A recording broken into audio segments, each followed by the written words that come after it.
എല്ലാവരും സുഖമായിട്ടിരിക്കുന്നു. കഴിച്ചോ?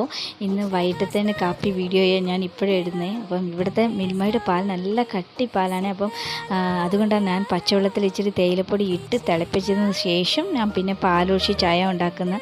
എന്നു വെച്ചാൽ അപ്പോഴേ കുറച്ച് കടുപ്പം കിട്ടുള്ളൂ കേട്ടോ. ഡയറക്റ്റായിട്ട് തേയിലപ്പൊടി ഇടുമ്പം ഈ പാലിൽ കടുപ്പമില്ലാത്ത പോലെ തോന്നും. അതുകൊണ്ടാണ്. പിന്നെ നൂഡിൽസ് പിള്ളേർ ഒത്തിരി നാൾ ചോദിച്ചിട്ടിരിക്കുന്നതുകൊണ്ട് ഇന്ന് നൂഡിൽസ് ഉണ്ടാക്കി കൊടുത്തതാണ്. നൂഡിൽസ് നിങ്ങൾക്ക് എല്ലാവർക്കും അറിയാമല്ലോ, നൂഡിൽസ് ഭയങ്കര കേടാണ്. നമുക്ക് അധികം കഴിക്കാതിരിക്കുന്നതാണ് നല്ലത്. വേറെ വഴിയില്ലാതെ ഇന്ന് ഉണ്ടാക്കി കൊടുത്തതാണ് നൂഡിൽസ്. പിന്നെ പച്ചക്കറി ഒത്തിരിയൊന്നുമില്ല, സവളയും പച്ചമുളകും മാത്രമേ ഇട്ടിട്ടുള്ളൂ. അത് ഇട്ടിട്ട് ജസ്റ്റ് ഒന്ന് വെള്ളം തിളപ്പിച്ചതിന് ശേഷം നൂഡിൽസ് ഇട്ട് അതിൻ്റെ ടേസ്റ്റ് മേക്കർ പൊടിയിട്ട് നമ്മുടെ നൂഡിൽസ് റെഡിയാണ്.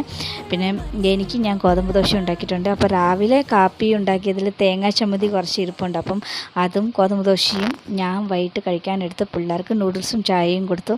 എന്നാൽ ഇത്രയേ ഉള്ളൂ. വീഡിയോ ഇഷ്ടപ്പെട്ടാൽ ലൈക്ക് ചെയ്യണം, സബ്സ്ക്രൈബ് ചെയ്യണേ.